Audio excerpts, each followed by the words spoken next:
Coming to you live from my apartment, it's Rob Has a Podcast, and now here's the guy who's ready for a Brenchel takeover. Do you want to say it? Yeah. Are you ready for a Brenchel takeover? Woo! Yeah, It's here, folks. That's right. It's here. That's right. We've been excited about this all week. So Good. I'm very excited to have Brendon and Rachel are here in the studio live tonight on what should be an unforgettable Sunday night Big Brother recap. How you guys doing? Avi, we are so good. How are you? Yes. Looking good. I love your shirt. Oh, Is thank this you. new? No, it's not new. Okay. It's not new. We're here live on a Sunday night, robhasawebsite.com. We got the chat room open here on robhasawebsite.com. We're taking your tweets, hashtag RHAP. Brendon is on Periscope. Rachel is on Periscope. I think Brendan's got the better angle, though. Yeah, but Brendan always competes with me. This is the problem. My husband competes with me all the time, every day. It's ridiculous. Yeah. Okay. Well, we've got identical twins that are competing eventually against each other. We have amazing race partners. You guys are amazing race partners, so it all makes sense the scheme of things. Our Big Brother 17. Also with us here tonight, not to be overshadowed by this insanity, is our very intrepid live feed reporter, Taryn Armstrong. Taryn, woo! Say hello to Brenchel. Hey, Brenchel. What up, Hey, Taryn? Taryn. I'm not throwing this podcast to you guys, just so you know. Thank you, Taryn. You know what? I just have to say that I'm going to watch you on Periscope and not Brendan.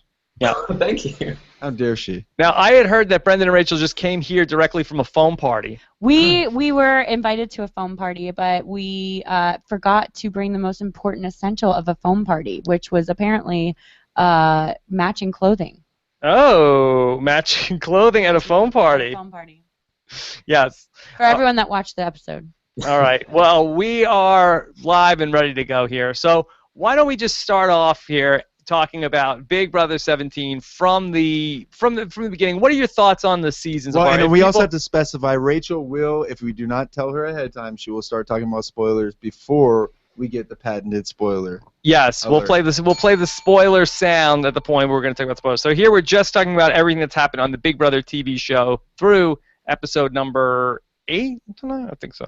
So, 8 or 9, something like that, through Sunday night's episode, through the Battle of the Block from week 3. Mm-hmm. So, why don't we just start off real quick? What are your thoughts on this season? I really like this season. I'm actually super into it. The house is super crazy. I mean, they're like legit crazier than any other house that we've seen, I feel like, in a few seasons. Season 9, wrong. No, they're crazy in a different way. They're like crazy in the overgaming craze. Like everyone is overgaming. Like there's not, maybe Johnny Mac's the only person not overgaming, I think. I mean, there's just been a couple people overgaming. It's not every single person. Everyone. Well, like Meg is a floater, but that's it.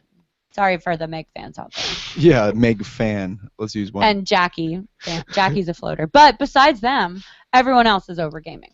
Which I kind of love watching because as a fan of the show, it's super fun to watch these people all go crazy about overgaming, and there's so many twists. Well, it's like a twist of a twist. And of initially, a twist. when we first came in and they started talking about doing the Battle of the Block again, the first thing I thought was, oh great, here we go again, another Battle of the Block, which we hated the first time around. So who was the one that said it was their favorite? You fan out there? It was a fan favorite. One fan. If you say it's a fan favorite, it has to be a fan favorite. Okay, so we've got everything happening. We have all these people gaming. Do you guys feel like does the season have legs? Absolutely has legs. I mean, to be honest, this the great cast. I'm super sad that Devon is gone. I mean, God, she was such good DRs. Like, since Brittany Haynes, I have not seen better DRs than Devon. I mean, like, honestly, she was telling it real, like how it was. Super sad she's gone, but I'm glad that we still have Audrey in the game. She's great. I love Steve. I love Johnny Mac. I mean, there's definitely people to root for this season, which is great because that's what you need. You know, you need a few good people to root for, and that's your Big Brother season for you right Well, there. and I think for this season, is last season, the one thing that at least I complained about was the predictability factor. Mm-hmm. Is last season when we saw Battle of the Block, you saw a lot of patterns starting to form where you knew who was going home before Vito was ever played, and that gets kind of boring to watch. So I think this is the first time where we've seen a little bit more balanced Battle of the Block, where you have two teams on both sides that are nominated that are have an equal chance of winning. So I think at least it's becoming a little bit more interesting. Well, I mean, if that's the case, then Johnny Mac we've seen on every Battle of the Block, and he's been throwing it. And I love watching Johnny Mac. I can't get enough of him. That is the worst Johnny Mac impression I've ever heard. I love him. We need a Johnny Mac impression on him. Yeah. No. No. You can't get enough No, Johnny Brendan. Mac. Can't get enough Johnny Mac. By the way, tomorrow we are going to be doing our Big Brother voicemail show as well. Get your voicemails in about tonight's Big Brother and everything in between. My guest will be from Big Brother Canada 2. Netta will be my guest on the voicemail weekly show, taking voicemails from the listeners. robbinswebsite.com/voicemail or 323-282-RHAP.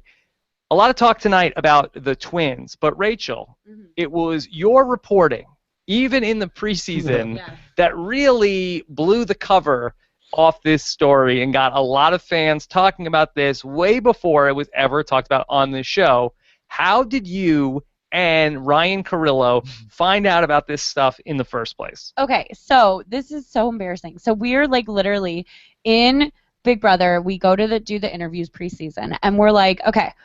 We get our sheets, we read our bios, we read our facts about all these people, we do our research, we go on Facebook all night long to check it out. So we're like, oh my God, Liz has a twin. It looks like she has a twin. So Liz comes into our room with her handler, and I'm not kidding you guys. This is 100% what happened. I have it on video. I should have brought the clip tonight, Rob. I didn't think about it.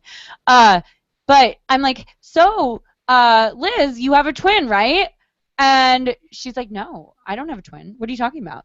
And Ryan and I just look at each other because Shelly had a twin also. So at that point, we thought we had totally messed up. So you Facebook stalk people before you interview them? Yeah, we Facebook stalk. We get the name. We get the list of the people. And so we not just Facebook stalked. Wow. We No. Went crazy. Actually, I did that. Yeah, Brendan stayed up until 3 a.m. So you Facebook stalk. Literally. So, wow, so this is like a It's sitcom. a family affair. Yeah, you guys are like the dating private detectives. Yeah. Yes. And you guys go journalism. investigate crimes. Yes. And Crimes witnesses. of Big Brother passion. Wow. Yeah. And we so as the second that we got, and by the way, we got the names the night before at probably 10 p.m. So Brennan stayed up till 3 a.m. I stayed up until God, I don't even know what hour. No, you went to bed at 11. I did not. You're such a liar. You went to bed at 11 that that's not true. But anyways, so we stayed up for just researching. Brennan literally made a cheat sheet for me of everything to ask them about, of all these we knew all these fun facts, everything. So we get in and we're super excited. I'm like, Liz has a twin. So she's like, no, I have an older. The Liz has a twin thing was on their paper, right? Yeah. So and that was in her bio. FYI. It wasn't some information that had been buried. That's what was really interesting. So you brought up the twin thing, and then they were like, and she says yes. So everyone. She was the one who got weird. Liz got weird, but no, everyone in the room. Was it Liz or was it Julia? No, was it Thickums? It was for sure Liz. It was for sure Liz. But everyone in the room with us, her handler, and everyone just stared at us like we weren't supposed to say anything, and we're like, so we got super nervous, and she's like, oh no, I have an older sister. She's 10 months older. I have it on camera. I'm gonna post the clip. I'll send it to Rob. Are you worried about me causing so much of a ruckus? Of course, we're totally worried about causing a ruckus because we don't want to accidentally be that jerkhead journalist that spoils it for her, and she's like, oh, someone in the house has a twin. Well, honest to God, I had no idea, and Shelly had a twin, so we totally thought we spilled the beans. And of course, when you're asking these house guest questions, especially when you do your Facebook research, you don't want to spoil anything, so you don't want to let them know any other people in the house, right? So we really thought we ruined it. So she says, no, 10 months older. And but I will that's admit, where this all came from. In true tradition, in Big Brother she told me 10 months older. fashion, we of course also thought that Keith from our season 13 would be coming in the house. I did think that. He has a twin as well. Yeah. So we thought it was a season of twin twists. Yeah. That was my prediction. They should get Keith's twin and get him on a season. That would be awesome, right? Yeah, that would be awesome. We would love to see Keith. All right, so much was going on tonight about the twins and the reveal, and we saw finally on the TV show, we saw Julia have that conversation with Vanessa, and then everybody in that alliance all finding out about it, and basically almost everybody in the house knowing about it with the exception of Audrey, which is so hilarious because she was so at the center of everything And in the she's, start like, of the laid game, back. and she's really just sort of like off in exile on her own island with this whole twin Aw. story.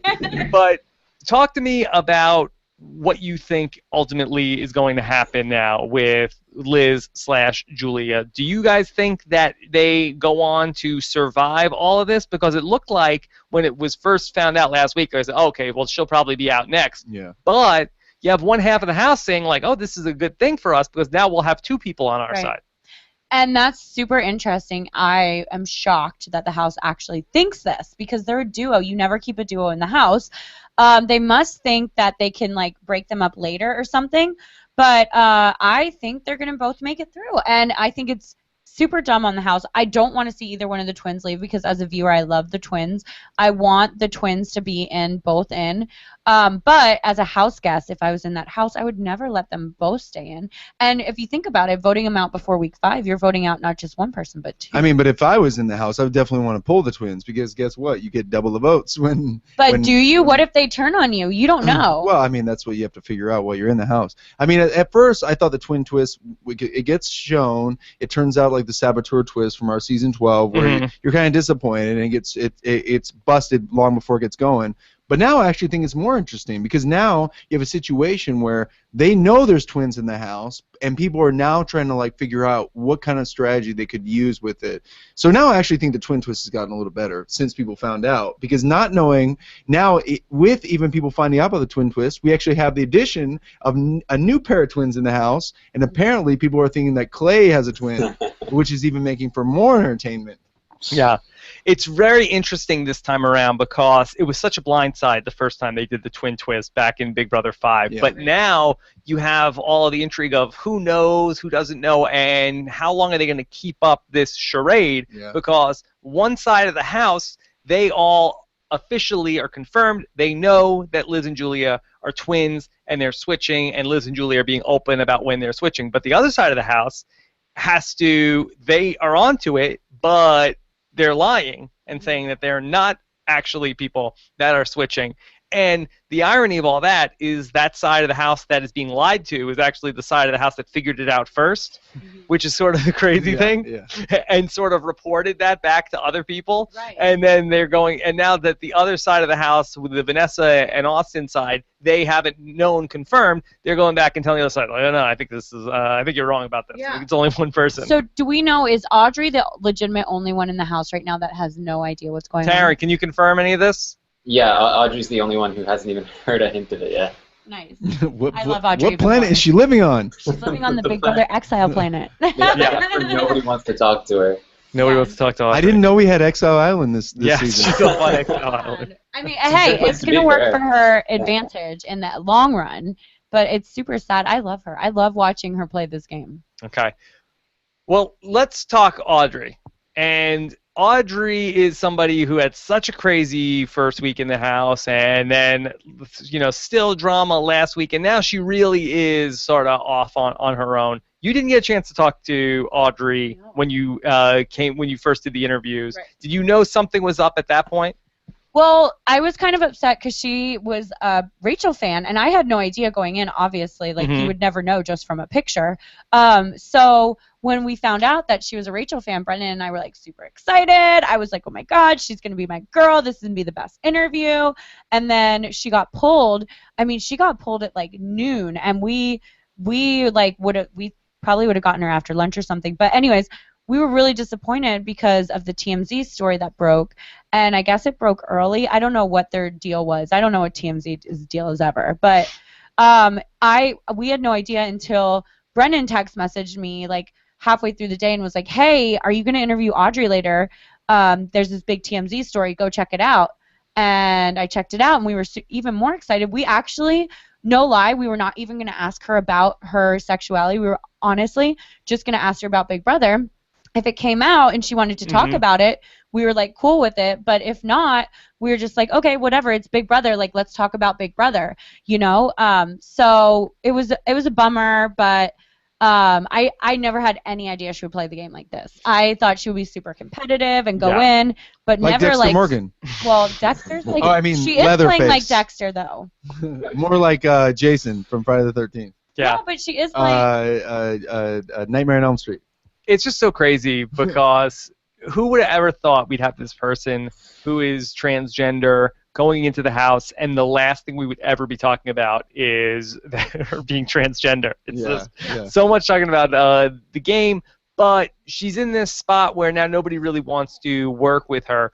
Do you guys feel like she can ever bounce back from this? Because in some ways, Brendan, in your first season, were you sort of in this position like after Rachel left the house and you were sort of the last person standing from that, where people didn't really want to work with you? Could you relate at all to being in that position? Yeah, definitely. I do specifically remember that exact feeling where you know pretty much where everything lies. Like, kind of, with Audrey, it was really early in the game when this started happening. So I think that's the one difference that she has over me, is that she really has a very long time to come back from this. And in Big Brother, like even our first season, I remember thinking that when you win that $5,000 or $10,000 in one of those games, that everyone's going to target you next week. The truth is in Big Brother, when 1 week rolls around later, people forget what happened last week. So there's a very good chance that Audrey will come back from this. Yeah. And I think she will. I think we've been seeing her skate through every week. I think she's going to skate through to jury, and I bet you money anything she's going to be super competitive and just start winning. Well, I don't know about that, but I think she's been marked. People just think that she's this like poison pill. They're not going to go near her because nobody's going to take her to the end. I think that they're going to let her know. Or they're going to take her to the end, and she's going to have an amazing final 2 speech saying, "You guys have been targeting me since week 1."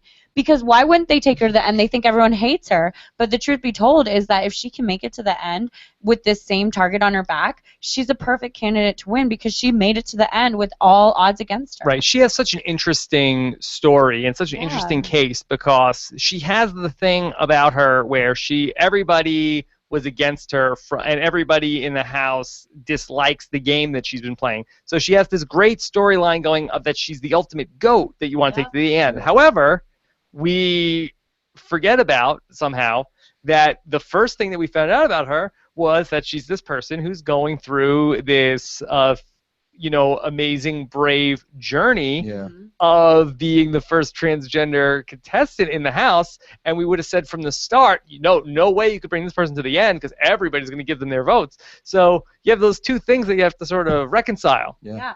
The thing is with Big Brother, people forget. Week to week, they forget.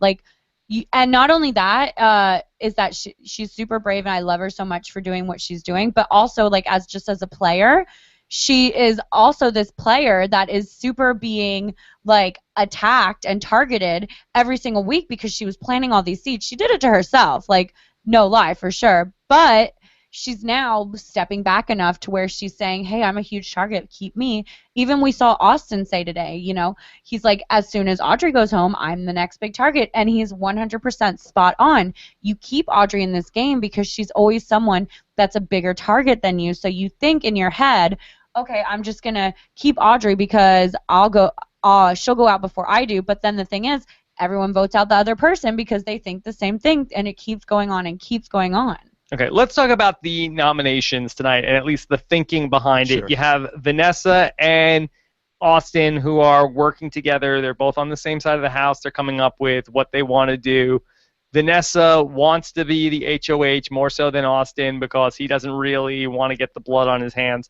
Back to what you're saying about Austin, he doesn't want to target any of these big guys. Should he be putting his foot down more?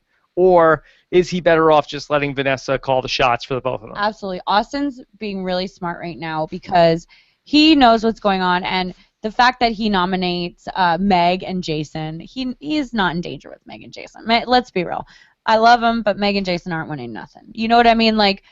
They might, but if they do, are they really going to target Austin anyway? Well, it's not even Jason. You just think Meg. You're thinking, okay, you got dead weight in your competition. Right. And you're thinking Meg's not going to win. So. Well, and I think Austin knew because Vanessa and Austin had worked together to make sure that Johnny was going to throw the Battle of the Blocks, so they knew.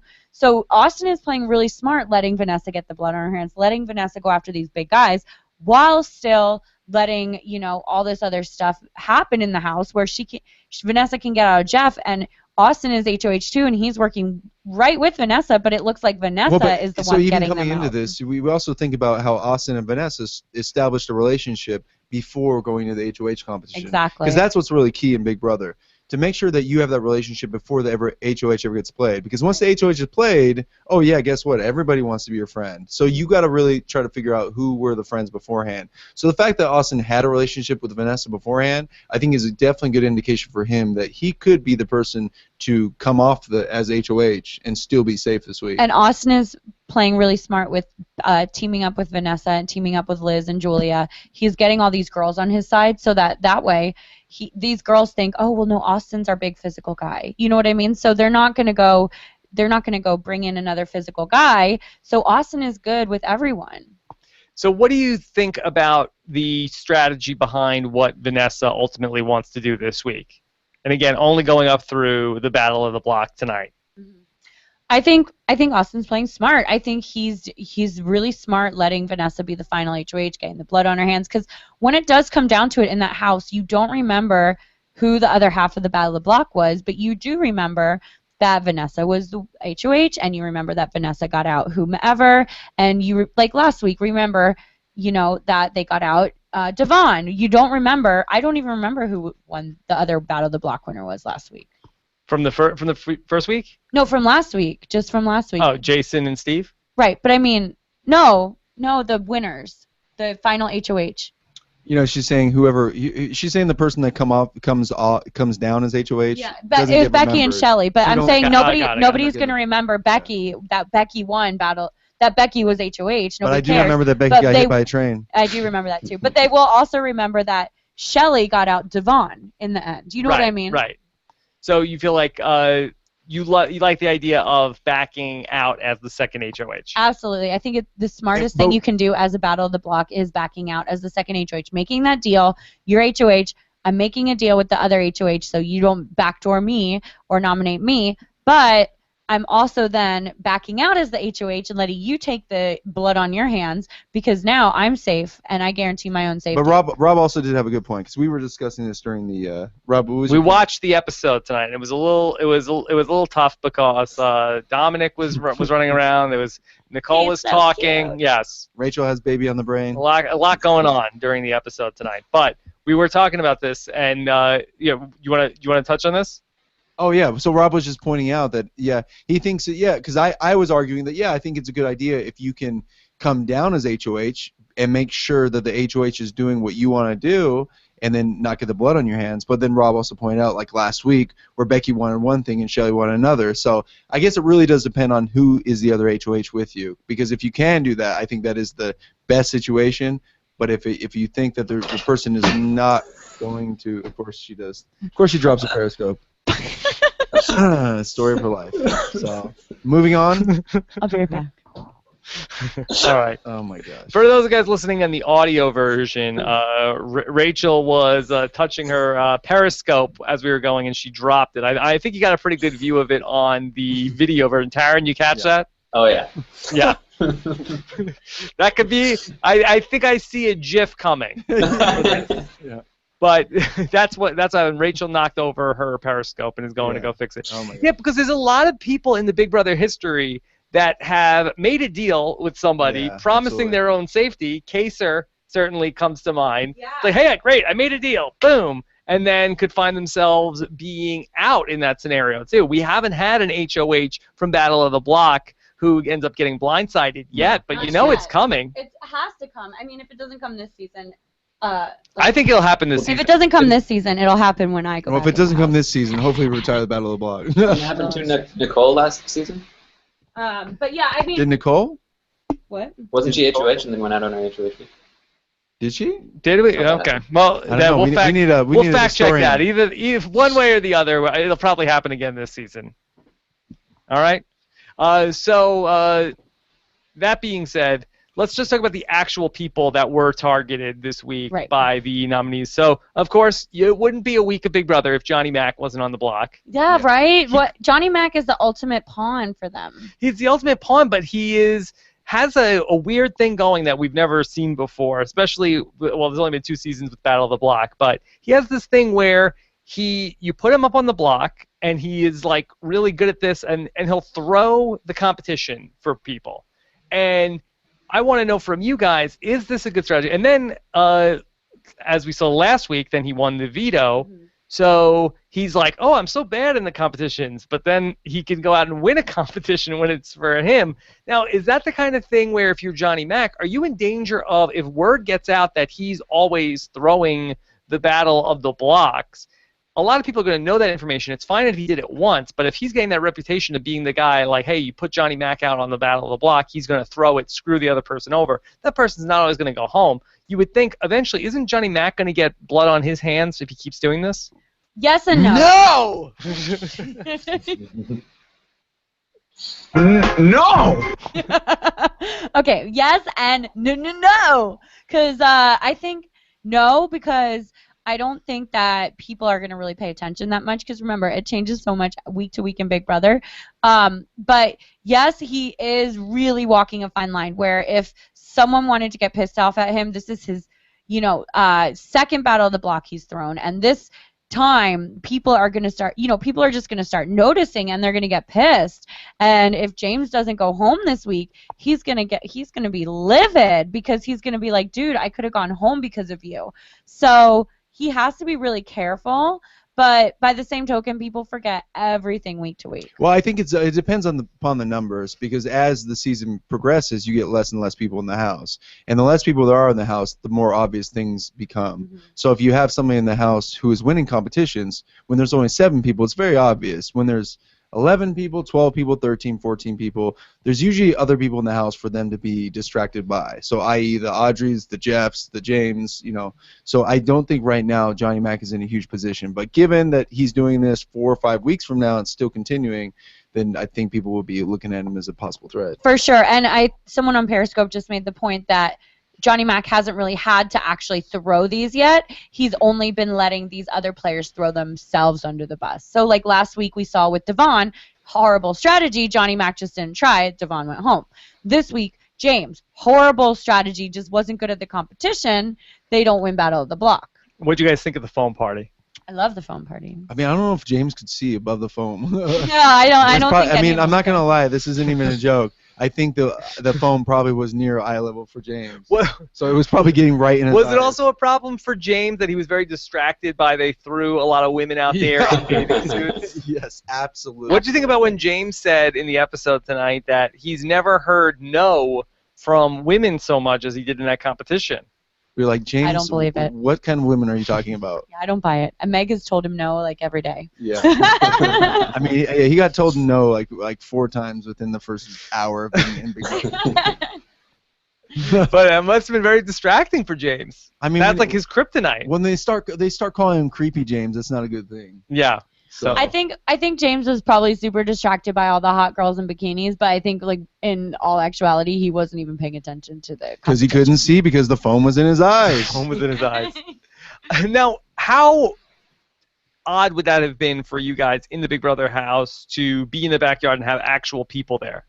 It's super weird. Yeah, I mean, I've never seen them do any competitions like this ever. Like, I'm surprised. Like, none of those people talk to the house guests. Like, that's crazy. I mean, it does seem like that they went out of their way to be like, okay, let's get more people in bathing suits in the house. I mean, it really seemed like they. I mean, am I missing something? No, but you know what? I was thinking the whole time when I saw these people in bathing suits, like, well, how do we know that one of these girls didn't shove a note up her like bra and then sneak it into a player? Bra? I don't know. Like, why wouldn't they? Like, oh my Lanta. Okay, well, you know what? They could have. They could have. That's all I have to say. Whoa, that's wild. Any note. They could have taken a note and given it to any of these players. Like, I mean, what are the chances that a bunch of people, like bikini models from like Central Casting, know Big Brother? Probably not great. What if somebody got a note that said you can't trust Audrey? Yes, they could. That's what I'm saying. And they were like, yeah, duh, I already know that. Trying to give me something more useful? Yeah, please. Exactly. This could have been much worse. Yeah. I love her overly enthusiastic DR sessions. By the way, We were talking about this when we were watching the episode, and this came up on Thursday night's podcast also. Is Audrey good TV? No. she's good. She's good live show. She's not good DR sessions because every time DR she's telling me that she's. When you say live show, you mean the feeds? I mean, or no. Well, the feeds, yes, and I think even the clips on the show, she's interesting because she just goes back and forth. She's a curveball, always in the game. She's gonna pop out through uptime. You never know which way she's going, where she's coming from. She's out of left field. But in the DR sessions, when she's talking, she's like, "I'm so angry right now," and you're just like, "Come on, are you really angry? Are you really upset?" She's not emotional. I want to see her at least really get emotional in the diary room for once. Yeah. Everyone on Periscope said Johnny Mac has the best DRs. He does. Oh yeah. Yeah, he does. Well, he really goes for it. He does go for it. That's interesting where Audrey tells us her emotion, but she does not seem to emote very much. Taryn, am I missing anything? Can you think of something that she said emotional? Not too much. I mean, she was a little down when she was starting to get outcast, but I think the thing that she adds to not only the show but like the feeds to everything is that she's such an unstable force in the house that she's been such a linchpin for the chaos that's happened in the house. So without Audrey, I think we don't get as exciting a season. So even if she's not lightning on TV, she's adding so much to the house. Whatever it takes, Thunderbuns. That's amazing. Yeah. I have to have that She was talking to you, Taryn. Oh my. Oh my Lanta. No, you're 100% right though, Taryn. It's like without Audrey, we would not have a show because they would just, I don't even know what they would be doing because they're just like, she makes so much of this show. And like Devon, like it's sad that Devon's not there because it's not as exciting as it was last week. Davon. Yeah. Davon, I'm sorry. Dave. Did you interview Davon? I did. I did. Actually, our interview will be out tomorrow on wetpainttv.com. Okay. Can you talk about how it went with her? Yeah, it went awesome. She's in great spirits. I love her so much. She basically, said the same thing, like there was no chance for her after she went after Audrey and was so vocal about it. She said there's no chance because everyone was just like, let's get her out, let's get her out, let's get her out. And she was the sacrificial lamb. Do you do a video or a phoner? We do videos. Oh, cool. Yeah, we did a phone with Jace because everyone did, but we did a video. Okay. And so where are those videos? It will be on wetpainttv.com and the reality channel. Okay, wow. So that's exciting. Thank you. So Davon comes in, or you go to CBS? We go to CBS. Okay. We go to CBS a lot, and we interview all the evicted house guests up to jury. Very nice. Very nice. Look at you. No big deal. No big deal. Even after you uncovered the whole twin scandal? Yeah, after the twin scandal was uncovered, we still get to interview people. Wow. It's funny though, because when we interview them, we ask them a lot of really good questions, but then it's almost like, well, how many times can you ask someone what they could have done different? The only thing I did not like about Davon was her talking about these girls being thick. I mean, I grew up. You did not like the thickums. I did not, because I grew up using that term. All my friends used to. Thickums. Yes, not thickums, but thick, calling a girl thick, and and not necessarily a derogatory term, but none of those girls in that house are thick at all. No. Yeah. So there's skinny, there's medium, then maybe there's thick, and I wouldn't even call Liz medium. Like Liz is tiny. She's skinny, Dude, right? I interviewed her pre-show, and I was like, this girl needs to eat a hamburger. Yeah. Like, she is super tiny. Liz and Julia both. Every single one of those girls are gorgeous. I think Davon was whatever. just stuck on the fact that she went out before Audrey, and she couldn't get over it because it was very hard to deal with. You had this crazy girl the week before, and then all of a sudden she went off everybody's radar. Yeah, I mean, that's Big Brother, right? Yeah, absolutely. That's how I played the game. Talk to me about Vanessa and what she's trying to do so far this week, because her targets here that she wants to get one of these alpha males out of the house. We talked about it from Austin's perspective, that he doesn't want that to happen. But from Vanessa's point of view, is this a smart move for her right now to try to take out one of the guys from the other side of the house, or would she have been better off to not make an aggressive play this week? I think it would have been better for Vanessa to let Austin win and let Austin get the blood on his hands, because the problem with Vanessa is that she is kind of already been all over the place, like all over the map with her emotions. And she's had a little bit of HOH-itis. yeah, she is getting HOH-itis this week. She's super on a power trip, and she's a little emotional last week. She was a little emotional in the very beginning, and now she's trying to pin this all on. Can we do that? Spoiler alert. Let's come back to it. Okay. Let's So, but even She's with controlling herself. her emotions right now. So, with her whole like her James, that's a danger. I mean, James is dangerous. You don't want to really. I wouldn't really want to mess with him. You know, Johnny Mac. Even though you're making a deal with Johnny Mac, I still wouldn't really necessarily, as Vanessa, want to go against Johnny Mac. Austin made the right nominations. If I was Vanessa, I almost would have nominated like maybe Becky and maybe someone else. Like if I was going to nominate James, then you want to backdoor these bigger guys. Okay. So for Vanessa, we'll have to see how it all plays out, and we'll talk about everything from the feeds and what's going on with the veto when we get to that point later on coming up in the show. I want to talk about this TMZ story, and let me talk about it here before we get to the live feeds, because it's not something that happened on the live feeds.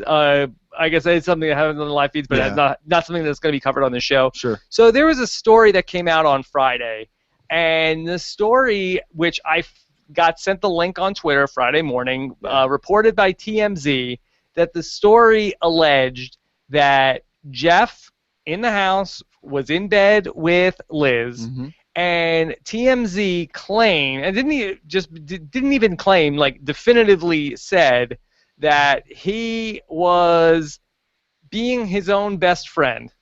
Okay, he was master of his own domain. Yes, master. While he was in bed with Liz or Julia. Yeah.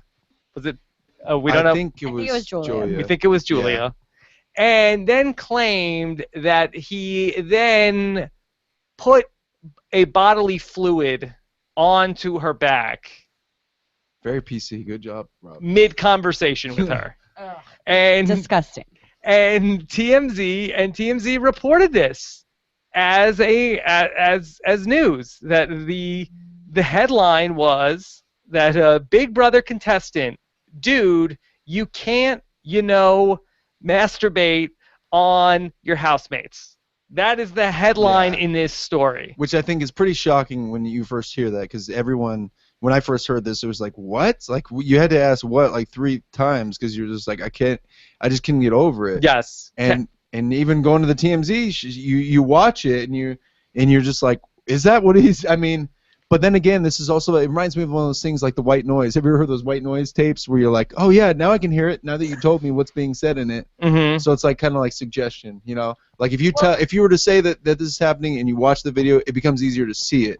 So it's hard for me to know really, honestly, objectively, if I would think that if I was watching the video. Now, Taryn, you've seen this clip also? Yeah. All right. Well, let me just say what I have to say. And this, when you watch the video, I don't know how they got this from watching this video. Yeah. This seems like if this was like a thread on Joker's Update or on Survivor Reddit, I would think that they would just like delete the thread because they say, that is inconclusive evidence on this. TMZ went, it's a published story. It was on the TV show. It was all over the place. And I have not seen any evidence that would support this claim that they are making. And there's lots of reasons to not like Jeff, and he's been a real pig in the house. Super creepy. But I don't know how they come out with this. No, I think it's not fair for them to print this. I mean, TMZ is obviously super salacious. They just feed off of stuff. But I think like with this, I think it's I don't know what's going on, but I don't think that he's doing anything that is really as bad, but he is obviously super creepy. Well, I mean, even very early on, Rachel and I were, we heard James along with Jeff. They both were saying just like disgusting things, and they were being very, I mean, they were very, very disrespectful to the female house guests in the house, and even as former house guests, neither of us could imagine acting like that towards anyone else in the house, like being like just just over the top disgusting.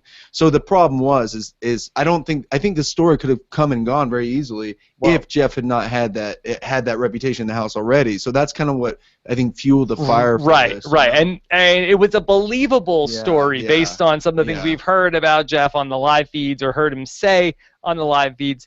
The problem is that this story was just out there. Most people don't even watch Big Brother that are on the website. They're like, oh my God, that guy is disgusting. Oh, it's just, this is just a thing that's going to follow this guy throughout the rest of his life. And actually, on the web page for it, then this story was published at early in the morning. It was published at 6:17 a.m.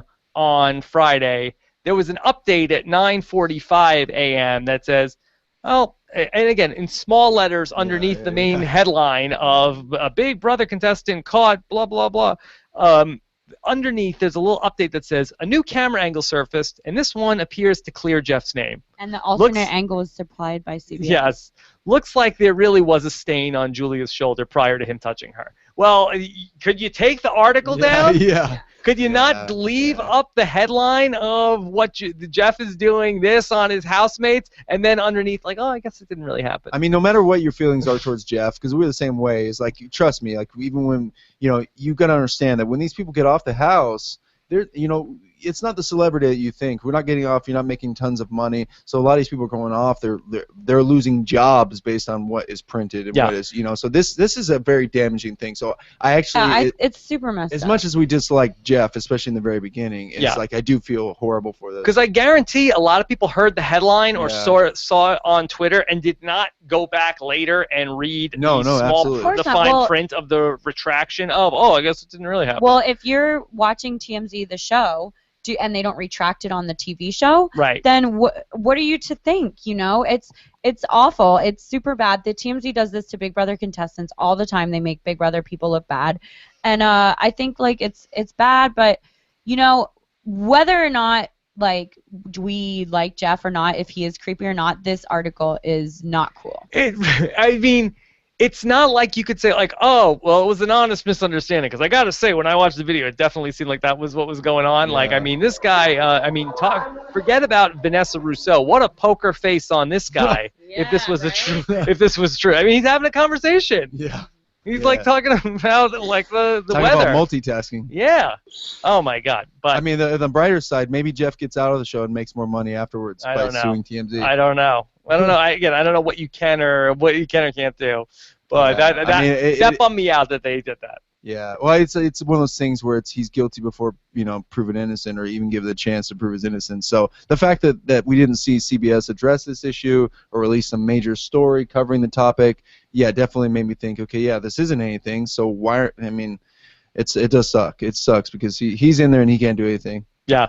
All right. Let's get into taking some questions with Brendan and Rachel, and then we'll get into taking stuff from the live feed. So questions about stuff that is not in the live feeds part of the show. All right. So let's go ahead and take some questions. Let's start off with this one. This is a question from Zahul, who says, Rachel, who do you love now that you didn't care for from your preseason interviews? Johnny Mac. I did not like him preseason. I kind of was just actually preseason I said, Johnny Mac, does anyone compare you to Dan? Can someone please give me gratification that he does talk like Dan Giesling, always yelling in the camera. Oh, the yelling. Yeah, the yelling. No, not the voice. Not the voice, but the yelling. But I like him. I like him watching him on camera. I love watching him on the show. I think that I was a little obviously I was super wrong. I thought Jace would be final 3 because I was like, well, you and Rob are both wrong, so don't feel bad. I know, I love Jace. I thought he was like super Jace. I was like, who's gonna want to vote out this guy? He's great. Yeah, he's he hippie. Seems so he's nice so fun. No. Yeah. No. So yeah, I don't know. I like this cast though. I do like this cast. Yeah. We're live and learn with the Jace thing. Okay. All right, let's take this question. This is from Brittany. Scott, what are the advantages and disadvantages of having the twins in your alliance? All right. The advantages are that they're a number. What are some disadvantages of having the twinnies in your alliance? There's no advantage whatsoever because they're twin sisters. They're never going to turn on each other. They are not playing this game separate people. They're playing this game together. They are the same as a showmance. So when you have them in your alliance, you're essentially aligned with the showmance, which one way you can look at it like, okay, fine, they're going to get broken up before I will. But when it comes down to it, like, they're might not get broken up because they might actually be really good at winning competitions, and we don't know. It's too early to tell. I don't know. I mean, at this point, I do kind of look at Liz and Julia as, I mean, they are floaters. So there is a good chance that you could bring into your group 2 floaters who could easily float to the other side if the power shifts and it's, you know, it's their butt on the line. So that is also the problem. Liz and Julia final 2? Liz and Julia. No way. No way. The votes are split down the middle, ironically. I also want to mention the counterpoint to having another person come in and that kind of lowering your odds is that the finale date is already set. So a lot of the house guests are theorizing that if the twins don't come in, they're probably just going to have someone come back from jury anyway. So it might be better to have somebody you know as an ally have an extra person come in as opposed to someone who you don't know who they are. That's smart. Taryn, that's genius. But are any of these house guests saying that? Because Vanessa said it. Okay. She's smart. She's smart. She is smart. She is smart. Do you think that we could potentially have a Topaz situation in a Liz-Julia final 2? Like, oh, no, I wanted Thickums. What did the one? No, I wanted her. Excuse. Yeah. I don't think there's any way they'll make final 2. I wanted to make final 2 so bad. Jason Rivera says, is Austin being edited as an idiot savant? Yes. I mean, I don't think savant. I think he's just being an idiot. I like Austin. I know, but I think he was really good game in the preseason interviews. He was so good preseason. He really did well. You guys, he does a Big Brother show, after show. And yes, he used to do on AfterBuzz, right? on AfterBuzz. And he knows his stuff. He knows his stuff. He's playing smart. And what he said to me going into the show was he is not going to be that guy that goes in and that is a physical threat. He's not going to be that guy that goes in and is best friends with all the guys. He's doing exactly what he said, and I really like him. Yeah. Well, actually, Taryn would be a good person to ask about this, right? Taryn, what do you think about him in terms of how he's looking on the feeds versus on the show? I think it's pretty accurate. I mean, they showed that he's kind of, got his head in the clouds a little bit. Yeah. I think he's a little too preoccupied with the girls and which ones he thinks might have a crush on him. Oh, really? Has a crush on See, him. that's what I was missing. I didn't know that. Who is Austin? Who is Austin like? Liz. Liz and Jackie. Oh, really?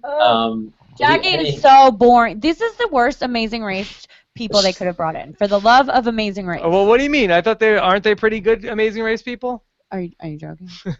Can I press the no button, please? No! No! They're the worst. There's so many good Amazing Racers. I mean, I would have liked to see the twinnies on more than these people, and they just won Survivor. Like, they are not competitive. They are floaters. They're not causing drama. They're not doing anything. I don't even see Jackie on the feeds. Is she even in the house? But they met on a blind date on The Amazing Race. Isn't that exciting? Absolutely not. Yeah, Rachel, I think Jackie switches out with somebody who doesn't exist. Right? Exactly. Jackie has a twin twist. And she has a ghost twist where it's like she's floating around the house as a ghost. She just goes into the DR and disappears for a few days and nobody notices. She goes and stays in a hotel room for a couple days. He comes back 4 days later. That's part of the blind date of you don't see her half the time. Nobody has noticed. Yeah. It's like I have a date, but I can't see her. Okay, let's take this question. This is from Jared, who says, why is Austin hurting his long-term game by telling Meg and Jason the plan is to backdoor Audrey, but it's not? Is that helping Audrey? No? It doesn't matter because if anything happens, Austin just says, I wasn't the HOH. Yeah. So it doesn't hurt his game because the plan is to backdoor Audrey, but when they don't backdoor Audrey, or if they do, all Austin has to say is like, I had no idea. I didn't get to make the final decision. Vanessa changed her mind. Yeah. So I mean, really, that Austin ends up throwing Vanessa under the bus. I like that. I think that's actually a good idea. I mean, definitely put it on the person next to you. Put it on the HOH, right? I mean, if you're not getting the blood in your hands, you're not getting the credit for sending somebody home, then yeah, let her take it. Exactly. Let's take another question and let's get to the live feeds. Spring Willis. Hey, Brenchel. If you had your pick of any Amazing Race duo other than yourselves, who would you guys like to see play on Big Brother? Who would it be? Okay, I'd pick Jason and Amy, or I'd pick Rachel and Dave, or I would have picked the couple from last season that were the runners-up on the Amazing Race, the lawyers. They were amazing. And they won almost not every competition, but they won a lot. I want to see a competitive Amazing Race team come on to Big Brother, I think the Afghanimals would have been good. The Afghanimals would have been amazing. But I mean, I'm thinking because they might have wanted a male and a female. I mean, it just so you guys gotta understand, from Amazing Race standpoint, having raced Amazing Race twice and Big Brother done Big Brother twice. The only team that never got eliminated. There we go. Nonetheless, okay, get that away from her. I moved it so far away before the podcast started. Like octopus arms reaching all the way over there. So, Amazing Race is it's fun. I mean, it's intense, but the intensity is between... The Amazing Race is nice and good, right? Yeah, it's Amazing Race is fun and good. It's fun and good. At least that's what Rachel was told. But I think, like, with the Amazing Race is that there's these teams on Amazing Race that are super competitive, and why did they bring a team of duds when they could have brought a team of studs? A team of studs, yeah! They could have brought a competitive team. They could have brought a dramatic team. They could have brought a crazy team. Here's what I want to know. So I'm watching the second night of Big Brother, and we hear like, oh, it's time for takeover. Get ready for a takeover. And here comes Phil, and he comes out, and he's like, well, Julie, I've had to put up with my share of Big Brother people on the Amazing Race, and they showed the best teams ever. Yeah, they showed clips of Jeff and Jordan. They showed clips of you guys, and it made it seem like Phil doesn't want you guys on the Amazing Race. And it's like, you know what? How about you take my two most boring contestants and you put up with them for all summer? That is what he did, exactly. And they take the Big Brother winners, or Big Brother good teams. And speaking of which, why did Allison get shunned from that Amazing Race I don't know. video, right? Because Allison was on, and she was on Big Brother. But anyway, that is true. It's like they showed these clips of how we made Amazing Race awesome and history, and then they bring on Amazing Race not awesome and no history. Well said, Rachel. We should write that down. I mean, it's disappointing. Disappointing, Phil Keegan. I mean, no, yeah, obviously, Rachel watches the clip and it's all her crying. Of course, she gets upset. She's like, why did they show me crying? I was so mad. Clip of her crying while watching the clip of her crying. Yeah. I was. That's weird. It was ironic. Okay. Coincidental, I'm not sure. All right, so let's get into talking about the live feed stuff. Of course, if you're going to hop out here, you don't want to hear about the live feeds, get your voicemails in for my voicemail recap tomorrow with Netta. We're going to record that in the afternoon, so we'll talk about everything after the veto ceremony happens and all that stuff. robhasawebsite.com/voicemail or 323-282-RHAP. Yes. Raise your hand. Can I record a voicemail for Netta? Sure. We'll do that after the show. We can do that later. Unless you have it now. No, just don't. No. We'll do it after the show. All right. You guys ready to talk spoilers? Let's do it. All right, here we go. The Office of Civil Defense has issued the following message. This is a spoiler. Warning. A spoiler. Warning means that an actual spoiler against this country has been detected and that protective action should be taken. All right. Rachel was going to burst. We have to talk about spoilers. Spoiler alert! Oh my God. Guys, and she held it this long. I'm very proud of her. Usually she's already told you who won the season. All right. Taryn, all right. Start taking us through it. Let's just talk about where we stand now. So we had our nominees end up being Johnny Mac and James. No! After the Was that the soundbite, or was that? No, that was Brendan. It's so good. He's improved so much through this podcast and his Johnny Mac impression.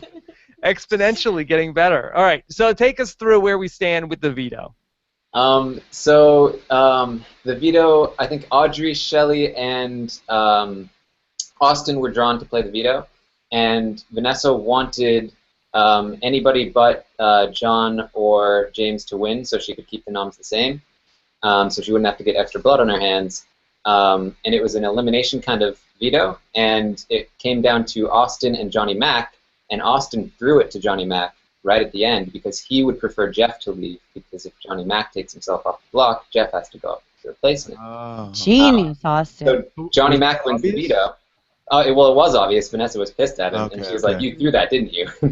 She was very angry. Not awesome. Austin. So Johnny Mac won the veto. They haven't done the ceremony yet, but Jeff is going to be the replacement. There's a lot of drama that's gone into that.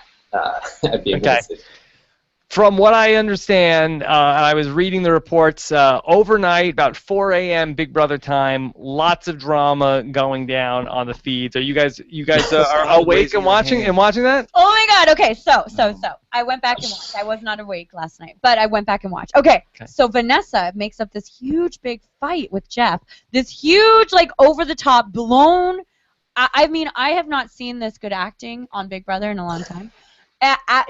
Maybe she wasn't acting, but like it was epic. I hope they play it in the episode just to get everyone to be mad at Jeff. But I think it was stupid because she ended up making herself look like an emotional wreck. She ended up making herself look kind of like a Bia. And yes, she's going to get to nominate Jeff with no blood on her hands. But I don't think it was smart. She thinks she's playing a poker player card. I would have not gone that way and just backdoored him. Who cares? Who cares? He's going to go home. Karen, the issue for Vanessa was that she didn't want to just put him up on the block without there being a reason. Is that correct? Yes, and she made that very, very clear over the course Why? of the What's night. the problem with that? Well, basically, I think she realized that she made a mistake in staying HOH if she's going to backdoor Jeff, because if she just randomly makes a move to backdoor Jeff, it kind of outs her as somebody who's really playing the game and going after the other side. So she tried to create kind of like a more drama-focused reason as opposed to strategic reason, so it wouldn't look like she's this strategic mastermind or that she has people behind her, so that at the very least she wouldn't be the main target for retaliation. So tell me. That doesn't make sense because then it makes her next week. She's backpedaling. Yeah, she backpedals, and next week I look at her and I'm like, Vanessa's a super emotional player, and she's kind of a Bia, and she went after my side of the house. What's Bia? I don't know. You know, it's a song. Besides the hashtag for this episode of this podcast. No, it's not a nice way to call a lady. Yeah. How do you spell that? B-E-A, B-E-A? I think it's B-I-A. B-I-A? Nobody has said this before. In 1998 they said it. Yeah. Nobody said that. In 1998 they said it. Love you, Bae. Love Not you, Bae. No. It's Yeah. Bia. But I think No! I think there's a song about it. What's the song? Bia, why you acting like a No, nobody's heard this song. All right, Taryn, have you heard that song? I have not heard that song. we can go ahead and cut that segment out. Chat room, have you heard the song? No, well, that's a negative on all fronts. I'm good. Well, we were embarrassed a long time ago. Okay. All right. Sorry, guys. So what's the big downside if somebody just goes ahead and just puts somebody up like Vanessa? All of a sudden you said, you know what, Jeff, I don't like the cut of your jib. I've been reading TMZ. I don't want you around anymore, and just puts him up on the block without a good reason. Now, first of all, if anybody ever uses the word jib in the house, I'm nominating them. But secondly, I mean, she is right. You're gonna out yourself because if nobody understands why a move is being made, then there's obviously some other thing going on that you're not aware of. And if you're not aware of it, that means there's obviously some group making moves on the other side of the house. Right. Well, but I disagree with that because I think it's better for Vanessa to make a strategic move and to be non-emotional than it is for her to come across as an emotional player, because if she's just making this move like, oh, Jeff, I nominated you because you're friends with James, but my target is I don't care. It's not my, I don't vote. Then it's like makes a lot of sense. She just says, I nominated you because you're best friends with James. Then she actually calls out the other side of the house, and people are just like, oh, well, that makes sense. Everyone always nominates friends. But when she's like gets in a fight with him, she looks emotional. She looks like she's causing drama. She looks like she's causing problems, and people could easily turn on her. There's a comparison I want to make actually with this, and I think she's been playing a lot of this week, kind of like Tony Blachos on Survivor, just like all out kind of crazy stuff. And you remember Tony, he created a fake reason to get out LJ. Where he told him a lie, and then he was like, oh, LJ's trying to backstab us, it's the same kind of thought process, and I think she's playing a similar kind of game. That's a good point, Taryn. I didn't think of it like that, but it makes sense. But it's a very dangerous road I to just walk. Oh think yeah, that it's like you watch her and you're like, what are you doing? This is insanity. So the rhetoric outside of the house, certainly online over the last couple of days, is that Vanessa is really overplaying all of this. Is that the prevailing thought inside the house? It depends on who you're asking. Her allies think that she's playing a little like emotional. The people on the outside, or the people who used to be on the inside, are now on the outside.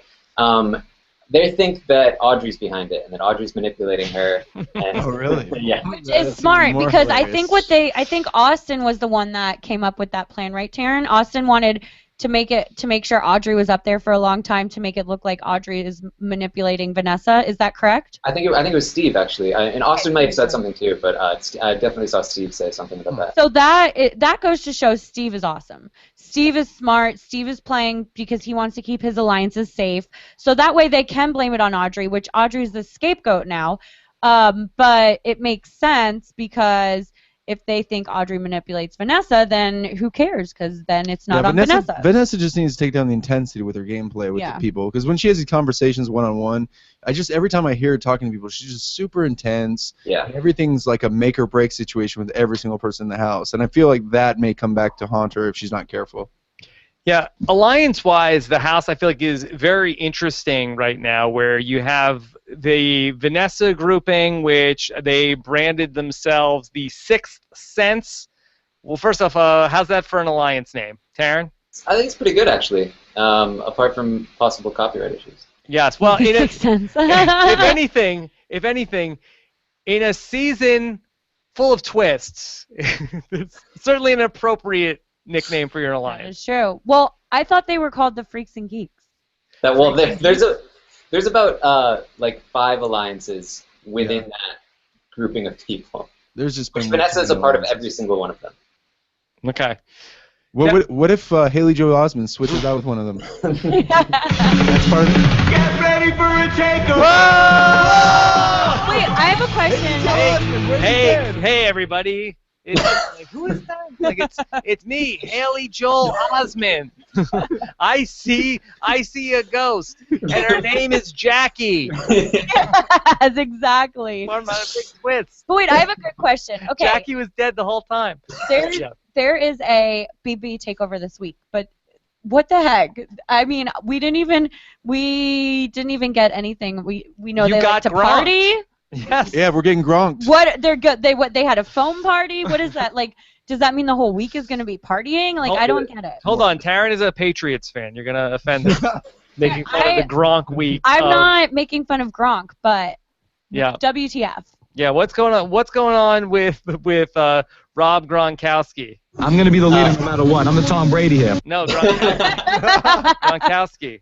So the twist is that it's the thing where they play a sound in the house and they all have to run to a particular place and party. So like the first one was like a shower party. They all had to get into the shower, turn the water on, and like music played. This and was like our Big Brother says in 12. Yeah, I remember reading it. Yeah. That's basically all it is. At least so far. Way more alcohol involved, probably. Well, I'm always pro more alcohol for the house guest because that's when the drama happens. Everyone is online on Periscope. I do hear you on Periscope, by the way. I'm reading your comments. They keep saying, when is Brenchel going to be doing a takeover? And we have not seen the former house guest Not yet. takeover. Give us, bring point. like 10 of us in, or 8 of us, or just have something crazy with it. What would they call it? A BB takeover? Well, there hasn't been that many. If they're going to do a former house guest one, I feel like it's going to be highly competitive for who's going to get it. Certainly, Brenchel would come to mind. You got to think that there's going to be a Dan Giesling potentially in the Wills, mix. Dr. Wills. Dr. Will. Janelle. What if Dan and Will did one on the same week? I would be Brenchel-fied. And don't forget the Big Brother 16 contingent of whether you could have a Derek, whether you could have a Frankie, whether you could have a Zach. They have like a cop challenge with Derek. It's going to be interesting to see. How long? And I mean, maybe you guys have inside information. I mean, you got to think this is coming soon. I mean, if we're at the point where it's Rob Gronkowski, and you can't even get him there. Yeah. I mean, if you're going to rank NFL players, I mean, is Rob Gronkowski one of the 20 most popular or most famous NFL players? I'm gonna say nobody in the house knew who he was. Yeah. Aaron, am I being there was at least 1 or 2 people that knew, but the rest did not. Am I being a Jet fan right now? What is Rob Gronkowski one of the top 20 most iconic NFL players? You're outing me. I'm the wrong person to ask. I do not follow sports at all. Oh. But I have heard of him over pretty much anybody else other than like Tom Brady. So. But did any of the house guests know, Taryn? I think Shelly and maybe one other person. A lot of people were like. Clay had to. And I think Austin might have known. I'd like to say hi to my mom, my dad, my brother, my cousin, my 3 cousins on my mother's side. And my dog. And I'd like to vote for Julie. Thank you. Jason has said to them specifically that shout-outs are annoying and you shouldn't do it, especially when you're voting. And Clay's still doing it. I don't understand. Yes. Because Clay will do it until he gets evicted. Stop. with the Clay I can't wait shout-outs. until Clay is on the block. His nomination speech will be all about shout-outs. Or his his eviction speech. How many shout-outs can he fit into his speech? Okay. Yeah. All right, so let's not. Well, that's a whole different podcast of ranking the top 20 most well-known NFL players. I think. And none of us, or well, you should be here, but we should not be here for that. Yeah. No, I should for sure not. Okay, but anyway, I mean, if we're at the point where we're getting Rob Gronkowski, and it's a real stretch of what we're doing. Like, why aren't we just having former house guests who take over? Right. Well, and that was my preseason. I spent hours texting with Danielle and Dominic. Shout out Danielle and Dominic. I love you guys so much. Couples Alliance. That was my. That's Clay. Yeah, I think that's my Clay impression. Okay. Anyways, I texted with her and we were like, okay, do we think it's going to be former Big Brother house guests every week, or do we think it's going to be like celebrities every week? And Danielle was convinced celebrities every week the whole season, because she said she thinks it carries more weight for CBS saying like, oh, we're Big Brother and we're doing all this stuff. And I was like, that's way too expensive for them. And I was like, well, maybe they're going to have Big Brother house guests every week because then they want to set it up for an all-star season to see who people like, or just to kind of bring back people that people remember. But now it seems like you were wrong on all I was fronts. wrong on, yeah. Yeah, like No! Like, if it was cross promotion, like if they were, promoting other things, kind of like Kathy Griffin came on, she was promoting something. But Right. what is Gronkowski promoting? Yeah, because I wasn't gonna watch football this season, but now that Rob Gronkowski was on Big Brother, I think I'll watch every CBS NFL game. Yeah, Exactly. well, It's not like Gronkowski fans are tuning into Big Brother in order to see him do a pre-recorded segment for about 30 seconds, right, exactly. And then we also thought like, okay, so they had Phil first week. Will they have Jeff Probst? And then will they bring in, some big bangers and Whoa. some Whoa. What? from the Big Bang? Whoa, that's wild. And like some Haley Berry from Extant and all their CBS shows, which would make sense because they normally do that. James but would be excited if you brought in some big bangers. I'm all over that, Jilly. All right. Yeah. Well, long story short, I don't know. I think it's just now it's like just gratuitous like CBS Big Brother showing that like we have celebrities on every week. Right now it does seem like, hey, look at the celebrities we can pull down. Exactly. Kathy Griffin, Rob Gronkowski. Right. Well, the best was in the very first week when they did that with the movie thing, and you're like, Yeah. who is that guy? I'm like, Oh, the ET host. Yeah, he's an ET. I had no idea. yeah. who Kevin that was. Frazier. Yeah. That was super weird. That was so weird because I thought, like, why wouldn't they have, like a Marcellus or someone like that? Because Marcellus is a host. He does fashion podcasting, or fashion hosting on Fashion television. podcasting. Not podcasting. Look at what he's wearing. Yeah. Oh my God. No, If you can see this, it'd be great. he does fashion hosting on like Fox and CBS and stuff. So I was like, well, why not bring in, kill two birds with one stone, like an old Big Brother house guest? But it seems like that they again are showing how much they don't like the Big Brother house guest. Maybe, I don't know. Okay.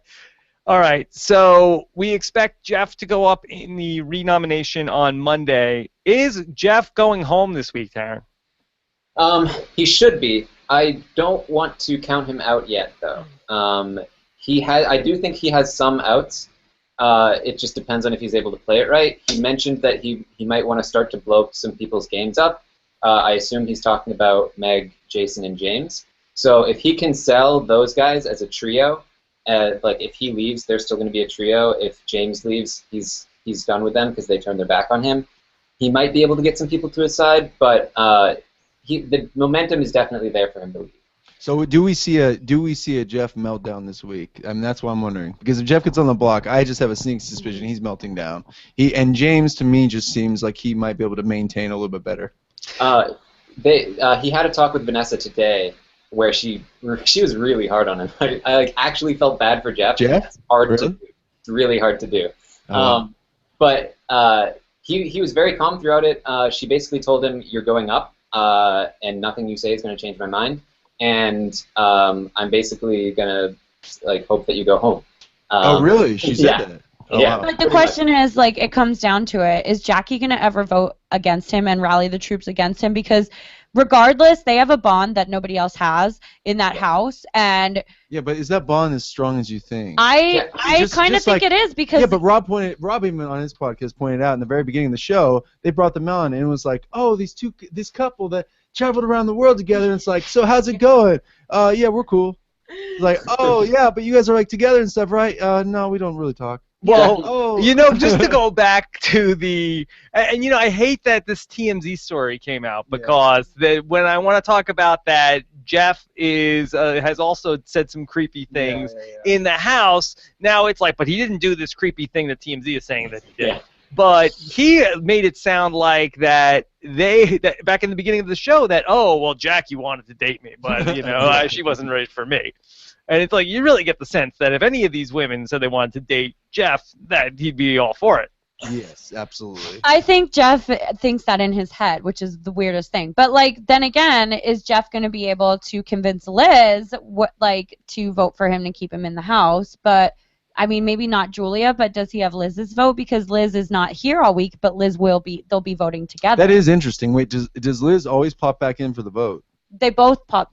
No matter who's switching in and out, they're both in for the vote, and they vote as one. Oh, okay. Okay. All right. Anything else from the live feeds you want to cover before we jump into the questions?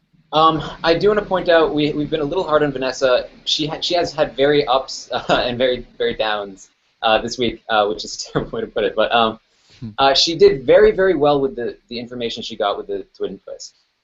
She did what nobody else in that house could do, which was use that information to her advantage because information is currency in the Big Brother house. She told that secret to so many people to solidify relationships and build alliances.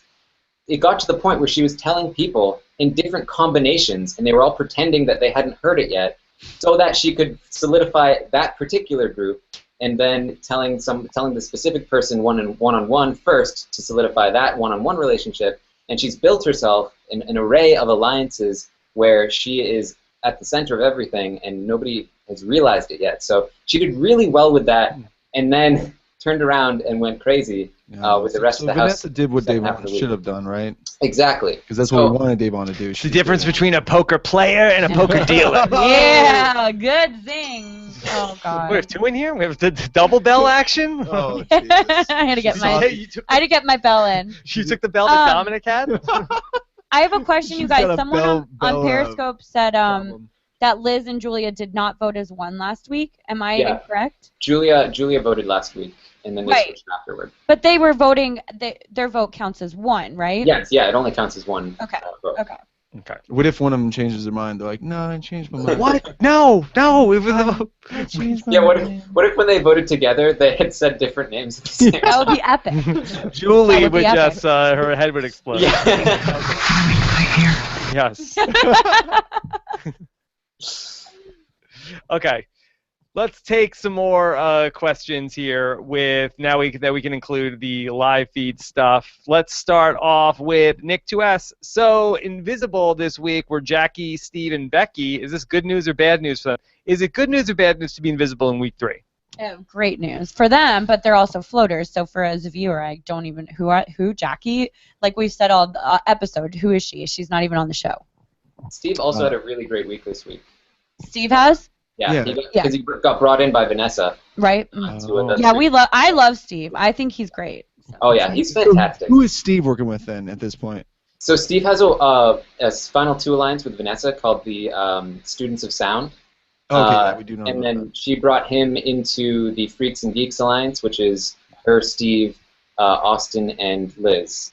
Okay. And then they're planning on doing another alliance, which is those people plus Shelley and Clay. So Liz seems to have relationships with them, but she also seems to have relationships with the other people in the house. Where does Liz tend to stand right now? Because I know we've heard stuff where like some people are like, oh yeah, Liz likes one person, but Julia likes another, and vice versa, like the Austin. Rachel was telling me that she heard that one liked Austin, one didn't like Austin. Was this true? That's all the guys' speculation. I don't Okay. think she's into really either of them. Yeah. Liz is a really flirty person, so she's flirted with Austin a lot. She's flirted with Jeff a lot. She even flirted a little with James, which makes Austin really jealous. And then Julia has... Austin is jealous of James? Oh, no! Austin was very upset because when Liz came into the house, she slept down in James's bed, and he was furious with her the next morning, like, you can't be sleeping with them, they're the enemy, like... Also he had semi-good reasoning because Julia wouldn't do that, because Julia doesn't have that flirty relationship with them. Julia is much more in line with Austin and Vanessa than Liz is, because Liz has more relationships outside of that. Oh, okay. All right, let's take this question. This is from Mr. Epic. Is it just me, or did the episode make Jeff look like a complete idiot? Oh, come on. They gave him the dodo edit. Yeah. I think that it made Jeff look like he was getting his nose in business where he shouldn't be. I don't think he looked like an idiot. He actually looks smart that he's figuring this twin twist out, but it makes him look like that's why they want to get rid of him. Remember, they have to tell a story. It's a TV show. Yeah, well, like they gave him those moments where he was like, he was like, why are we talking about Austin? Oh, because Austin won HOH. Yeah. Like they gave him that like stop. The dodo yeah, edit. exactly. Like, what are you talking about, Jeff? Okay. From a viewer standpoint, should we root for? Are we rooting for James or Jeff to be voted out this week? I root for Jeff to be voted out because I think he's creepy. I didn't like him this whole season. I don't like him as a cast. I don't like him, whatever. But as a play, just like watching the house beyond my own feelings, I think that he's not a good player. I think James is a lot better of a player, and James is more interesting of a player. But if we want to see Jeff go crazy, maybe we want James to go home. Yeah, that's where I'm thinking. I know that's the hard part because I was thinking the same thing. It's like from a personal standpoint, I do want to see Jeff go home for the things that he said in the house. But in terms of entertainment value, there's a very good chance that Jeff stays and just drives people even more crazy. If Jeff stays, he could be like a second Audrey in the house. Yeah. He's cut all ties, and it's And maybe Jeff and Audrey make an alliance. Who knows? Whoa. Who knows? Okay. Let's go to Survivor Fan 7. With the emergence of the Sixth Sense, do you think that we could finally see a legit, lasting house divide in the coming weeks with split votes and power shifts? Never. It's Big Brother, you guys. Come on. That you know how you have your alliances, and then as soon as the other side of the house comes into power, the whole alliance is going to turn their back because they don't want to be the ones going up. I don't see that happening. I wish. And when we played, like Brendan and I, we were pretty loyal to our alliances, but there's always that point where you do have to, unfortunately, save yourself in the end. I mean, there's been so many alliances. That's the other problem. If there was just like one or two alliances that were really felt like they were core alliances and strong, but there's so many people that have 2 or 3 alliances, and that's where I think the problem is. Yeah, and I think smart players will never want a very clear divide because it's a lot easier to get caught playing both sides when there's a clear divide. Yeah. Exactly. Okay, let's take another question. This is from Matt Ketchum. Does Johnny Mac have any other good options besides accepting the nom and throwing these comps? No! He seems to be making short-term deals that are insincere and then bleeding in the long term. Now, Johnny Mac talked about how when he gets, I'm being asked, told by these people in the house, and I got to do it. You know, he basically says that he doesn't have an option. Does he have an option? I mean, I think he does, but it's one of those things, and I even heard you guys talk about this on one of the other podcasts, is that it's like fighting the tide. You make it very clear that you're not really with the people. So it's like one of those things where Johnny Mac's probably going to get nominated either way. So no matter what he says, he's getting nominated. Now, if he acts like he doesn't mind doing it and he's with the team, then that's much for his favor. But if he acts like he doesn't want to do it, he's against it, then they kind of, then they're more likely to turn against him at some point. Yeah, and there's the other thing that Johnny Mac could do is act like he's going to throw it, and then when it comes down to it, and just be like, I tried to throw it, it didn't work out. So I think that's always the move. Right. Yeah, you always have to say yes. Yeah, say yes to everything. Okay, this is from Paul Reaney. Question for Brenchel. Would you have gone for the easy target in Audrey or risk your game and go against the house to get Jeff out? I would just get Jeff out because I don't like him. Yeah, I mean, we probably would go for Jeff, honestly. Usually because we're never with the house, so that's a usually dead giveaway. And I'm pretty sure, I feel like, honestly, in this house, I think I would be on Audrey's side. I would want to work with her, and I would know she's a big target, so I would always want to keep working with her. So I don't think that would even be a question, but for sure, I don't care about making moves. I could care less if the people in the Big Brother house like me or don't like me. I want actually to piss them off as much as I can. What? I would never would have guessed. Okay. Kevin Fox says, Rob and Brenchel, how long will the Sixth Sense Alliance last? Until next week when Austin and Vanessa are nominated. Oh, do you feel like it's going to be a quick trip out the door in here for Vanessa? That it's always a short walk, it seems like, from the HOH room to out the door sometimes. Will that be the case for Vanessa? I mean, we haven't really seen the power switch that fast just this season because it's always been like, there's never been a clear divide. Nobody on the. So I think if we see a Jeff or a James win HOH next week, that there's a good shot that we'll see somebody like that go home. But I actually don't see, like, let's say Jeff goes home this week. I don't see James nominating Vanessa. I do see him going after Austin. And Jeff was going after Austin anyways. So it's... Per Audrey, I believe. Yeah, right? They're making smart choices. Yeah, she also has an ace in the hole, which is that she can throw Shelley and Clay under the bus if she needs to, because they're the people that have really betrayed those that group of people on the other side. Exactly. She has Shelley and Clay to throw under the hole, and then she has her scapegoat of Audrey. So Vanessa should be pretty good, but you're 100% right. Like, Shelley and Clay were supposed to be in the final 3 deal with James, and they turned on him. Okay.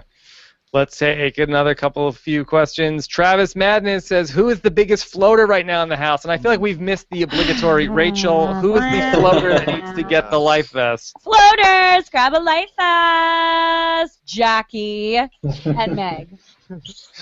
Meg's at least part of an alliance. The floater alliance. You're anti-Meg. I like Meg as a person. I love her, but I am super disappointed in her gameplay because I really expected a lot more from her. Why?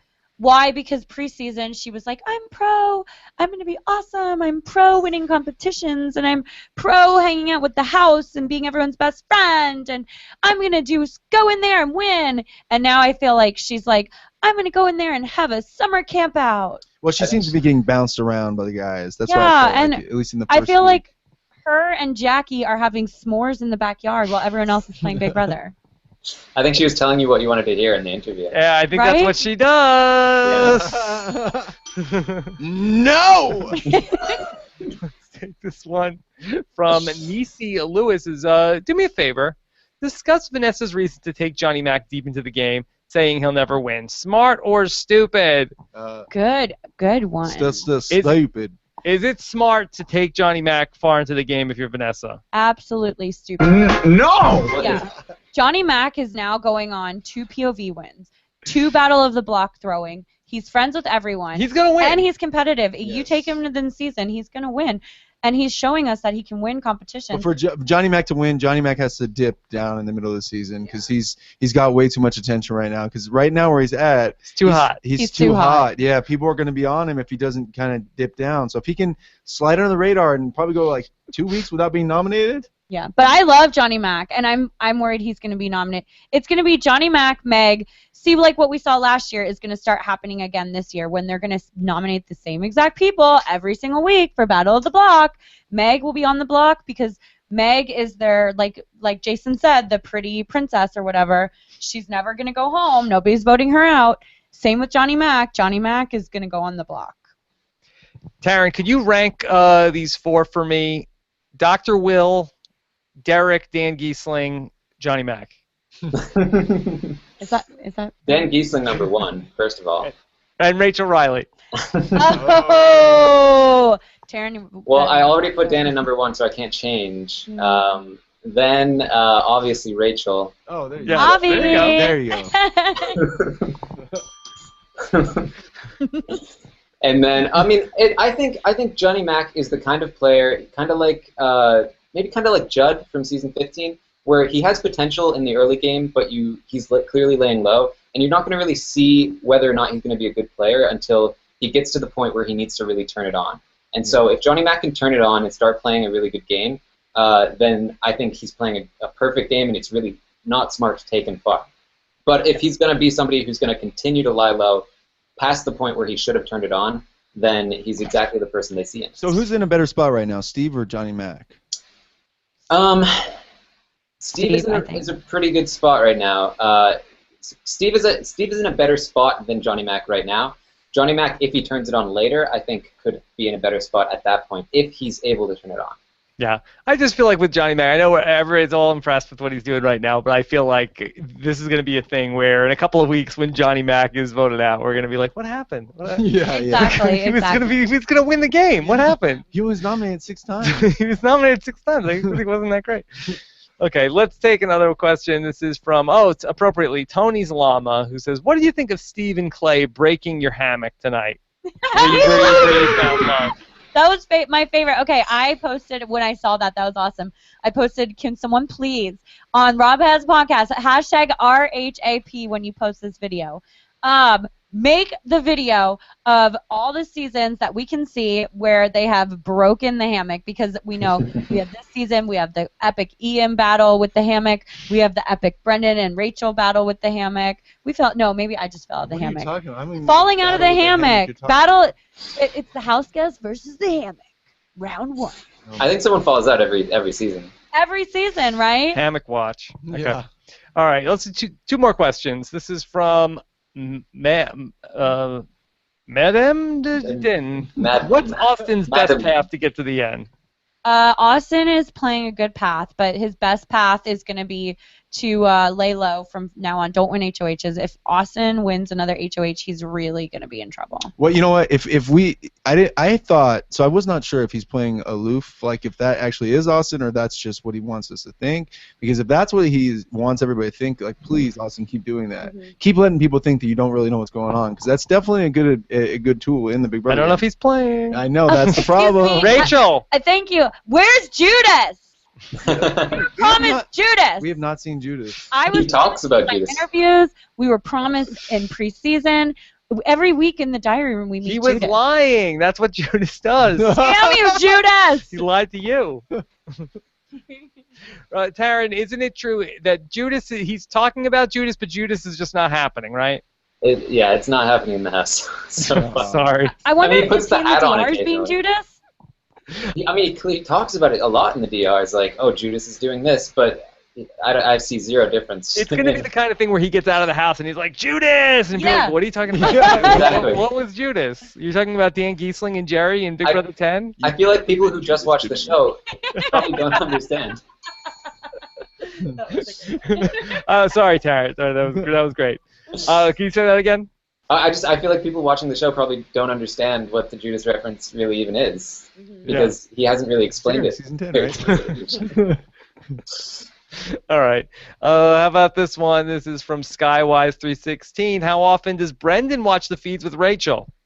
We watch all the time, we actually have been watching pretty regularly, mostly because we want to see actually what's going to happen. So we want to see the real conversations. And actually, I will say that I have been enjoying the little tabs they have on the feeds now that you can actually go to specific things. Yeah, it's we a little love bit that. easier to find them. And when we're really like trying to figure out what goes on, we watch the hashtag RHAPs. I'm not even kidding. We're like, did you watch Rob Has a Podcast last night? Did you listen to it? Like, Rob has really great incentive. Or like, not incentive. Incentive? Insight.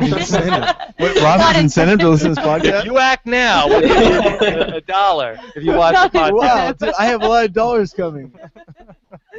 No, but we listen to Rob Has a Podcast a lot when we can't catch up with the feeds because we know that you guys give it to us real. Yeah, that's right. Yeah, isn't it real? Whoa, that's wild. All right. Here is the Adair. Who is Brenchel's winner pick? Steve? Oh my God, are you okay? I'm not. Man, Okay, get it what is together. Wrong. All right. I don't know. Yeah, I don't either. So I think at this point it's gonna be somebody nobody thinks that it's gonna make it. So it's gonna be Jackie. somebody. Oh, Jackie. Come on. Oh, that's rough. No, it's going to be. I don't know. I think there is a chance that it could be a Steve. I don't know. They might get too scared of him towards the end though. Okay. Last question. It's a long one from Alex, who says the losers of Battle of the Block should have punishments beyond staying on the block. It makes throwing BOB a lot less appealing. P.S. Liz and Julia are good looking, but the best looking reality TV sisters are Rachel and Alyssa. Oh. Thanks, Alex. I love you. Love you forever, Alex. You're the best. Yes, I love Liz. I do. I agree. I think they should. You love Liz. I love Liz and Julia, but I love Alyssa more. At also Reilly S. If you're watching, Alyssa. Okay. Shout out to Alyssa, my sister. Let's move on. Okay. So that was. Thank you, Clay. Yeah. Okay. I'd like to say my Mama June, my brother Pixie, my one-legged chicken named Squawkers, and just everybody back home on the farm. What? Squawker? Weird. No, I think. What was the question again? I totally forgot the question. Yeah, but that's usually everything. Liz and Joy, the twins. Yeah, they're cute. I like them. They're cute. I don't think that was the question. Yeah, okay. it was not. All right. Taryn. Oh, Battle of the Block Yeah, should get punishment. I don't think there should be more of an incentive. Here's my question for Battle of the Block. There should not be more of an incentive like I give for people to watch the podcast. $1 a day. For $1 a day. So I had a thought about Battle of the Block. If this was maybe a way to fix Battle of the Block, what if instead of the nominees playing for Battle of the Block, what if the HOHs had to square off in Battle of the Block awesome. to keep their HOHs. to stay HOH and keep their nominations? Would that be better or worse? That would be better. I think I would actually like to see that. I'd like to at least 1 week. It also makes it less variable, right? Because with two people on each team, just like we've already seen, you have one person that says, "Oh, I'm gonna throw it," and the other person's screwed. Mm-hmm. So if you have two H's OH, which is it? Well, I think. Taryn, what are we missing? I think what you might have happen there is somebody who wins who doesn't want to stay HOH, they'll just nominate 2 of their closest allies and throw the competition, and then they'll be able to save 3 people for the week. But first, what if or at you least had to nominate if whoever wins HOH, the other HOH's nominees stay up? How about you don't even nominate people until after you win the Battle of the Block? I guess you have to call it something else because the people aren't on the block yet. Right. But Battle of who gets to make the block. Battle of HOHs. I mean, no matter what, with 2 people getting saved and deciding the nominations, somebody's going to throw it at most of the time because that's what's optimal for most people who are forming a strategy. Yeah, maybe nominating him after the fact would actually add a little bit more pressure in terms of figuring out because maybe you have people up there that actually want to be HOH. Okay. All right, well, this was a fun show tonight. So fun! All right. Fun. Taryn, any closing thoughts you want to tell us from the live feeds? I think we got through a lot, actually. I think we did well. All right, so we'll be on the lookout for the veto renomination ceremony tomorrow. That's coming up on Monday, of course. Don't forget my voicemail show. We'll get your voicemails in. We'll get a voicemail from Rachel as well. robhasawebsite.com/voicemail, 323-282-RHAP. All right, Brenchel. Yeah. What else? What else do we need to talk about? What else do we need to talk about? What else is going on right now in what's going to happen? What else is going on with you guys? Brentel's having a baby. No, Brent. We're not pregnant yet, though. Yeah. False alarm. Yeah. False alarm. We're not pregnant. No. Sorry. Yeah, how do you undo that? We are. We will have one eventually. Okay, so eventually. we are working on having a baby, but we are not. She is not pregnant yet, so we are not having a baby at the moment. Within the year. Yes. Okay. Well, again, the pressure. Let's take the pressure off and Within the year. let's just do things as they should naturally happen. Within the year. We're gonna have twins. Twins. Let's name them Liz and Julia. So they can go on Big Brother someday. Yeah, because we need the But twin as long as twist. they're both the same size, I just don't want to have Yeah, don't. a thick one. Yeah, we had twins. One is 7 pounds 2 ounces. We're calling that one Thickums. The other one is 7 pounds 1 ounce. We're calling that one Skinny Mini. Clearly, you can see the difference. Oh, what are we doing, people? Okay, follow Brendan and Rachel on Periscope as well. Brendan is a machine on Periscope. Well, I'm a machiner. Ooh. I don't know. I go to bed and I wake up in the morning. I look at my phone and all my notifications are Brendan was on Periscope. Brendan was on Periscope. Brendan was on Periscope. Brendan was on Periscope. I Periscope when I walk to school, and I Periscope when I walk home. Yeah. Yes. So I at that's least have 2 easy Periscopes for a him. day. Yeah. I don't walk to school twice a day, so. Yes. We should go to school. We'll get on that. Yeah. Yeah. And I'm telling you, I'm up early and I see Brendan walking to school at 5 o'clock, 5:15 in the Yep. morning. He's Right, just showing Pops. off. Rob's That's the dusting off the computer to get ready for the podcast. Yeah. Day. Yeah. And I went on there one time and somebody was like, "Oh, Rob's in the shower," and Brendan's like, "Rob's not awake yet. He's not awake." No, he wouldn't be awake at this time. There's no way he's that hardworking. No. Rob I sleeps was. until noon every day. I was procrastinating doing what I actually had to do and watching Brendan on Periscope. There we See, go. Rob, now you know how I feel about this. My husband says that to me every day. What's that? That I'm not. There's no way I'm awake when he's on Periscope. You aren't awake. I leave the house and you're sleeping. That is not correct. Yes, it is. Yeah. All right. So, Rachel, where can we see your stuff, your interview with Dave on? At RachelEReilly.com, I'll post. Not .com. Sorry, at RachelEReilly on Twitter. I'll post all the links, but it'll be on Wet Paint TV tomorrow, I believe, and then or Tuesday, and then it will also be on the Reality Channel. Whoa. How do we find that? Reality Channel on YouTube. Okay. All right. I've got a couple options here for hashtag. Okay. Bia. That's option number 1. Please do not make that. Nobody's gonna be able to spell that correctly. Because if you hold the bell, it right. doesn't make sound. It's a percussion Get away instrument. from You can't hold it. Number 2, we have Big Bangers. I like Big Jason's Bangers. favorite. And number 3, Sheldon from Big Bangers. number 3, Squawkers? Was that the name of Clay's one-legged chicken? My one-legged chicken named Squawkers back home.